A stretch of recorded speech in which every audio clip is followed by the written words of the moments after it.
La foudre est l'un des phénomènes naturels les plus dangereux et les plus imprévisibles. Les systèmes de protection actuels sont encore similaires aux paratonnerres inventés par Benjamin Franklin il y a près de 3 siècles. Mais des scientifiques sont en train de développer une technologie laser qui pourrait neutraliser cette menace.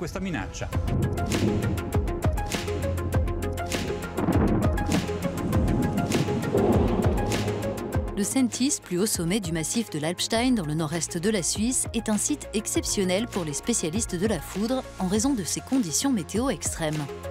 Sur place, une station de mesure recueille en permanence des données sur ce phénomène naturel qui est un enjeu de société majeur.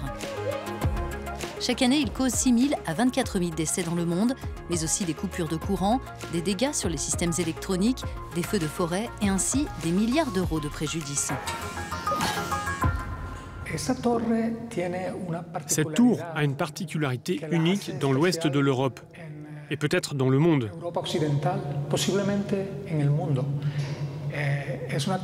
Elle présente l'avantage d'être régulièrement frappée par la foudre, une centaine de fois par an.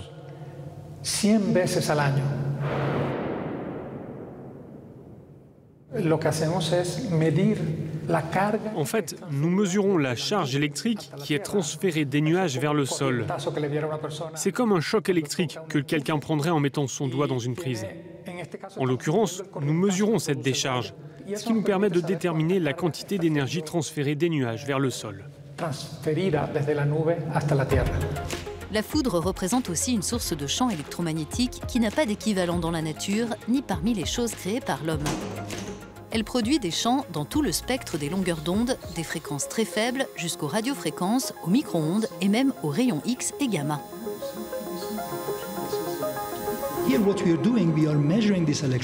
Ici, nous mesurons ces champs électromagnétiques, ce qui nous aide beaucoup pour comprendre les mécanismes physiques de la foudre, mais aussi pour valider le modèle théorique que nous développons afin de simuler l'effet de la foudre et de mieux protéger les structures.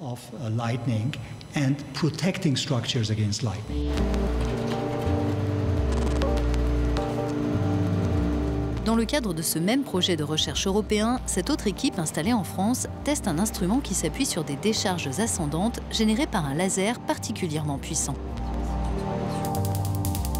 L'idée de vouloir contrôler la foudre avec un laser n'est pas très récente.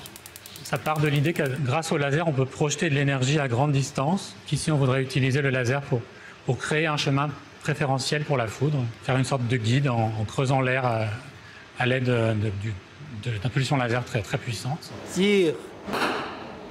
Pour l'instant, l'instrument est confronté à un éclair d'1 ou 2 mètres créé en laboratoire, mais bientôt il sera placé en conditions réelles face à un éclair de quelques centaines de mètres à 1 kilomètre. On installe un petit paratonnerre à côté de notre laser, vers lequel on guide la foudre et toutes les charges électriques qu'on amène du nuage, qui permet de protéger le laser et aussi d'amener tout le courant vers la Terre, pour protéger tout ce qu'il y a autour.